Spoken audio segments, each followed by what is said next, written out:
ওই স্ত্রী সঞ্চিত সম্পদ যে তার স্বামীকে দিনের ওপরে সহযোগিতা করতে পারে। স্বামীকে বলছে, দেখুন আমার পুরো জীবন আপনার জন্য প্রস্তুত, আমার একটা কথা শোনেন, দেখেন আমার একটা কথা শোনেন, আমি না খেয়ে ভাত নিয়ে রাত্রি 12টা পর্যন্ত বসে থাকি আপনার জন্য।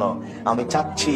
এশার সালাতের পরে 9টায় চলে আসবেন, আমি ভাত পরিবেশন করব, খেয়ে ঘুমিয়ে যাবেন, রাত্রি 2টায় উঠবেন, আল্লাহকে ডাকবেন, এটা আমি চাই। ওই স্ত্রীর সঞ্চিত সম্পদ, যে স্ত্রী বলতে পারে আমি আমার জীবনকে আপনার 2 পায়ের নিচে বিলিয়ে দিয়েছি, সবসময় আপনার সেবা করতে প্রস্তুত, আমার একটা কথা শোনেন, আপনি যেন টিভি তার ল্যাংটা মেয়ে কোনোদিন দেখিয়েন না, আমার একটা কথা শোনেন, আমার পুরো জীবন আপনার 2 পায়ের নিচে বিলিয়ে দিয়েছি, আমি আপনার সেবা করে দিন কাটাতে চাই, আপনি আমার একটা কথা শোনেন, আর কোনোদিন সিগারেট খায়েন